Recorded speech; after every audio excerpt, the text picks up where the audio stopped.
असेल तर आज प्रत्येक हॉस्पिटलने हे त्यांच्या हॉस्पिटलमध्ये स्वतःचं मेडिकल शॉप सुरू केलेलं आहे.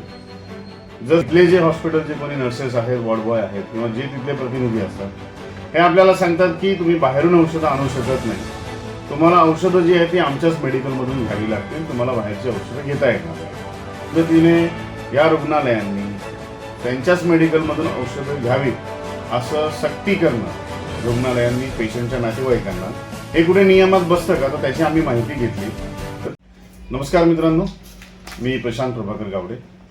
आज मागच्या व्हिडिओप्रमाणे आज एक नवीन व्हिडिओ आम्ही इथे आणलेला आहे, ज्याच्यामध्ये आज आम्ही एक नव्या विषयावरती आपल्याशी बोलणार आहोत.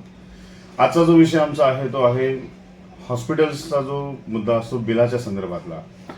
जेव्हा केव्हा आपल्याला ही एक नकोशी परिस्थिती आपल्याला जी नको असते, ज्याच्यामध्ये आपला एखादा पेशंट हॉस्पिटलमध्ये जर समजा ॲडमिट झाला तर तिथे आपल्याला मानसिक त्रास तर हा असतोच, पण त्याचबरोबर आपल्याला आर्थिक ताण हा जो पडत असतो तो सगळ्यात मोठा असतो. या गोष्टीमध्ये आपला प्रयत्न असतो की आपलं जे हॉस्पिटलचा जो आर्थिक बिल आहे तो किती कमी आपल्याला ठेवता येईल. आपण सर्वांनी बघितलं असेल की जेव्हा पण आपण पेशंटला ॲडमिट करतो तर पेशंटला ॲडमिट केल्याच्या नंतर आपल्याला जसं आपण हॉस्पिटलमध्ये जातो त्या पेशंटची ट्रीटमेंट सुरू होते.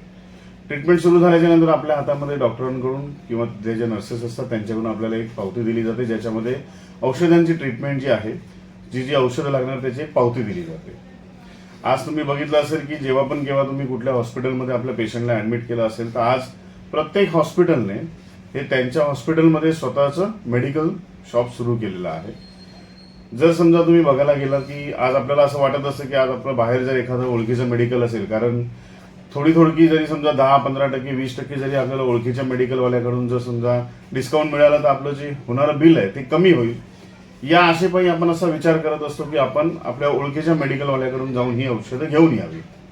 आपल्या सर्वांबरोबर हा प्रकार कधी ना कधी असा झाला असेल. पण जेव्हा तुम्ही बाहेरून औषधं आणण्यासाठी जाता तेव्हा तिथले जे हॉस्पिटलचे कोणी नर्सेस आहेत, वॉर्ड बॉय आहेत किंवा जे तिथले प्रतिनिधी असतात हे आपल्याला सांगतात की तुम्ही बाहेरून औषधं आणू शकत नाही, तुम्हाला औषधं जी आहे ती आमच्याच मेडिकलमधून घ्यावी लागतील, तुम्हाला बाहेरची औषधं घेता येणार नाही.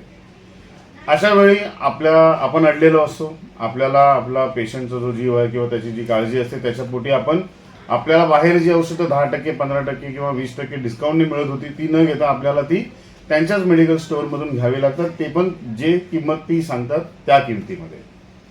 पण असं करत असताना आपल्याला जो आर्थिक नुकसान तर होतोच, पण मला असं वाटतं की आपण जर थोडासा याच्यामध्ये आपण कायद्याचा अभ्यास जर केला की अशा पद्धतीने या रुग्णालयांनी त्यांच्याच मेडिकलमधून औषधं घ्यावीत असं सक्ती करणं रुग्णालयांनी पेशंटच्या नातेवाईकांना हे कुठे नियमात बसतं का, तर त्याची आम्ही माहिती घेतली.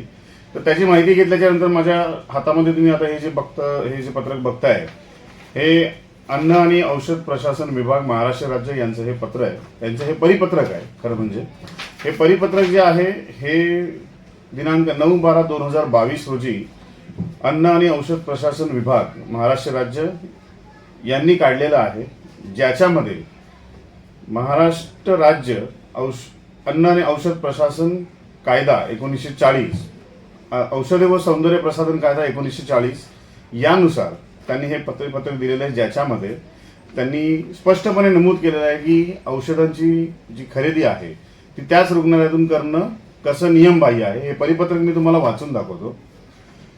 सर्व विभागीय आयुक्त, सहाय्यक आयुक्त आणि औषध निरीक्षक यांना कळवण्यात येते की रुग्णांना रुग्णालयातील औषधी दुकानातून औषधी खरेदी करण्याची सक्ती केली जाते, अशा तक्रारी वारंवार प्रशासनास प्राप्त होत आहेत. अशा प्रकारे रुग्णालयाने त्यांच्या संलग्न दुकानातूनच औषधे खरेदी करण्याची रुग्णांना सक्ती करणे ही बाब नियमबाह्य आहे. तरी या अनुषंगाने आपणास कळवण्यात येते की रुग्णालयातील औषधी दुकानातूनच रुग्णांनी औषधांची खरेदी करावी अशी सक्ती नाही.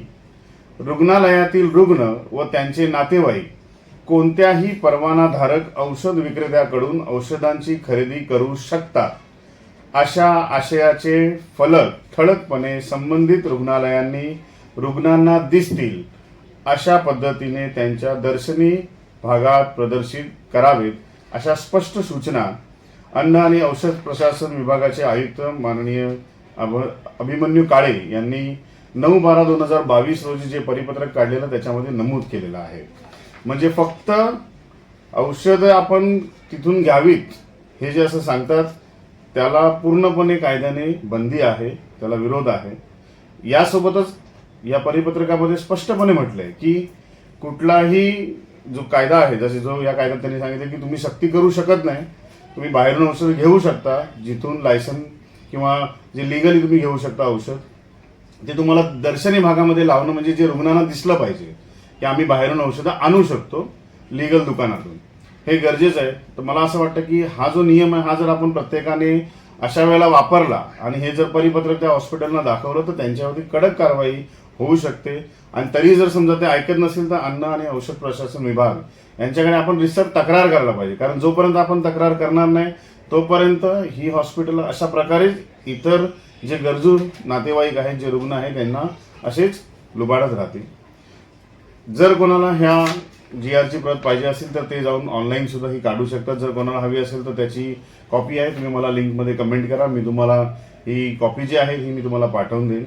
यासोबतच पुढचा आमचा जो नक्की व्हिडिओ येणार आहे त्या व्हिडिओमध्ये आम्ही जो विषय आणणार आहे तो सुद्धा याच विषयाशी निगडीत असणार आहे, ज्याच्यामध्ये हॉस्पिटलमध्ये आपण जेव्हा जर रुग्णाला ॲडमिट करतो तेव्हा त्यांच्याकडून जे औषध आपण खरेदी करतो त्याच्यामध्ये कशा प्रकारे त्याचे प्राइजेस हे वाढवून आपल्याला मिळतात आणि त्याच्यामुळे आपला जो बिल आहे तो कसा फुगतो ते आपण पुढच्या व्हिडिओमध्ये कव्हर करणार आहोत. तुर्तास आपण हा व्हिडिओ जो आहे तो नीट पाहून याची माहिती आपले जे मित्र आहेत, जे नातेवाईक आहेत यांना द्यावी, यासाठी मी आपल्याला विनंती करेन. अशाच वेगवेगळ्या व्हिडिओसाठी आपण आमचा जो चॅनल आहे त्याला आपण सबस्क्राईब करा, म्हणजे यापुढे जेव्हा केव्हा आम्ही व्हिडिओ टाकू तुम्हाला याची माहिती मिळेल.